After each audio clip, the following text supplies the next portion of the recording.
నమస్తే, welcome to our channel.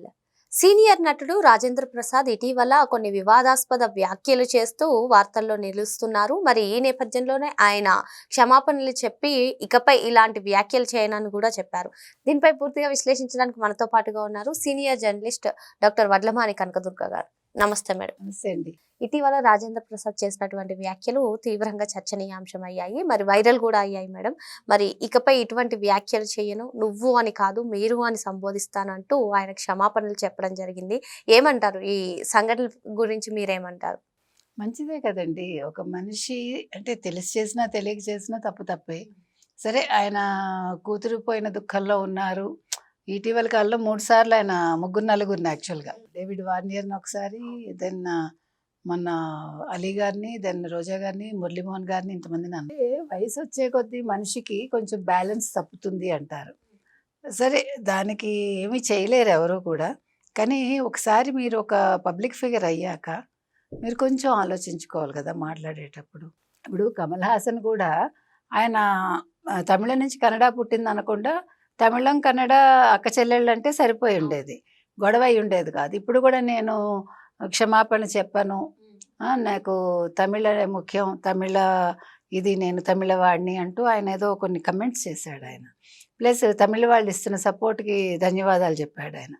అంటే ఒకళ్ళని కించపరిచాక దాన్ని సమర్థిస్తారా ఎవరైనా? తమిళం వాళ్ళు నాకు మద్దతు ఇచ్చినందుకు, లేకపోతే తమిళ అభిమానులు నాకు మద్దతు ఇచ్చినందుకు కృతజ్ఞతలు అన్నారు ఆయన. అంటే అది ఆలోచించుకోవాలి కమల్ హాసన్ గారు. ఎందుకంటే కమల్ హాసన్ గారు తనకి తాను గొప్ప నటుడు అనుకుంటే సరిపోదుగా. ఇప్పుడు నాలాంటి వాళ్ళు ఇంకో నలుగురు పుడితే నేను మానేస్తాను అంటే, అంటే నువ్వు గొప్ప నటుడు నువ్వు చెప్పుకోవటం కాదు కదా. ఇప్పుడు రజనీకాంత్ గొప్ప నటుడు, శివాజీ గణేషన్ గారు అంతకు మించి. అలాగే తెలుగులో అసలు ఎన్టీ రామారావు గారి తర్వాత ఎవరైనా, తర్వాత నాగేశ్వరరావు గారి తర్వాత ఎవరైనా, చిరంజీవి, అట్లా మీరు చెప్పుకుంటూ వెళ్తే ఎవరికి వాళ్ళే గొప్ప నటులు, అవునా కదా? అంటే ఎవరిని ఎవరితో మీరు పోల్చలేరు.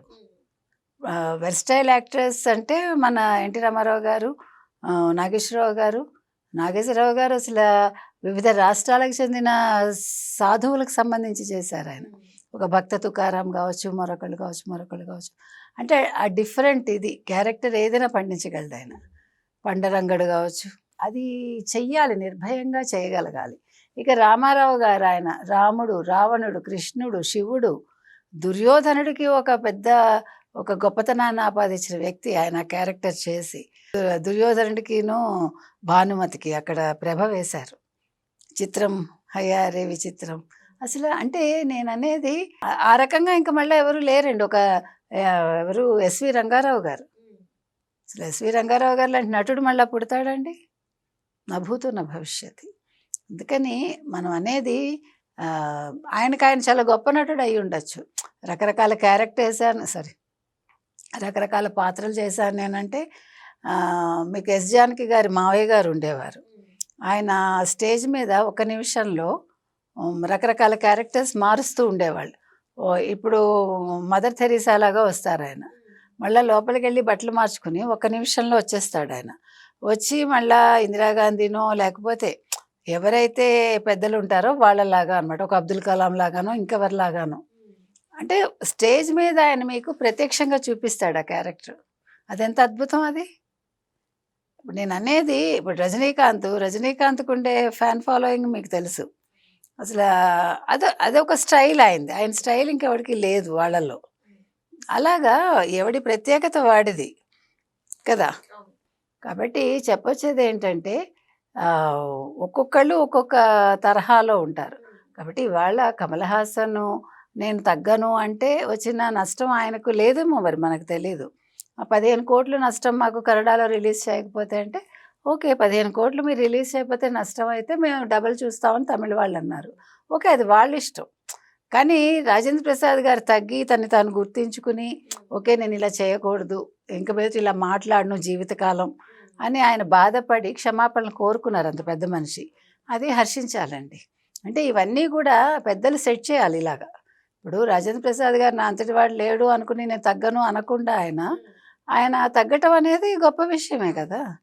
అదేవిధంగా క్షమాపణ చెప్పేస్తే కమల్ హాసన్ గారు, ఎందుకంటే ఆయన మాట్లాడారు కమల్ హాసన్ వల్ల ఇండస్ట్రీకి నష్టమేం లేదు, కానీ ఆ సినిమాకి నష్టం కమల్ హాసన్ వల్ల కన్నడ వాళ్ళ మనోభావాలు దెబ్బతిన్నాయి కాబట్టి మనం చెప్తున్నాం అన్నమాట.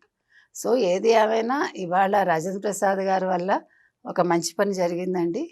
జరిగిన దానికి ఆయన బాధపడ్డారు, క్షమాపణలు చెప్పారు. వాళ్ళు కూడా పెద్ద మనసుతోటి, అటు అలీ గారు కావచ్చు, లేకపోతే రోజా కావచ్చు, మురళీమోహన్ గారు కావచ్చు, అందరూ కూడా దాన్ని సీరియస్గా తీసుకోకుండా ఆయన మనస్థితి అర్థం చేసుకుని వాళ్ళు దాన్ని పెద్ద ఇష్యూ చేయలేదు. ఆ విధంగా మనం వాళ్ళని కూడా అభినందించాలి. ఇటు రాజేంద్ర ప్రసాద్ గారిని తీసుకున్నా, అటు కమల్ హాసన్ గారిని తీసుకున్నా, ఇద్దరు సీనియర్ నటులే. మరి ఒకరు తగ్గడం, ఒకరు తగ్గకపోవడం ఏ విధంగా చూడాలంటారు? అదే మరి అంటే అది వాళ్ళ వాళ్ళ ఇష్టాలని మనం ఏం చెప్తాం. మనం ఇప్పుడు రజనీకాంత్ గారు ఒద్దిగ్గా ఉంటారు, పవన్ కళ్యాణ్ గారు ఒద్దిగ్గా ఉంటారు, కమల్ హాసన్ మరి ఆ రకంగా ఉన్నారు అంటే అది ఆయన ఆలోచించుకోవాలి. మనం కమెంట్ చేసేంత ఇది లేదు. ఇంకొకటి కానీ ఎవరిని కించపరిచే హక్కు మాత్రం ఆయనకి లేదు, అది మాత్రం మనం చెప్తాం. అది భాషలు కావచ్చు, సంఘం కావచ్చు, లేకపోతే మనుషులు కావచ్చు, మరొకటి కావచ్చు, ఆ ఒక్కటి మాత్రం మనం చెప్తాం. సో ఎవరికి వాళ్ళే ఆలోచించుకోవాలి. ఎదిగే కొద్దీ ఒదిగి ఉండాలనేది నేర్చుకుంటే మనం ఎంత ఎత్తుకు ఎదిగినా కూడా మనకి కింద వాళ్ళు మన అభిమానిస్తారు. మరో అంశంతో మళ్ళీ కలుద్దాం. Thank you madam.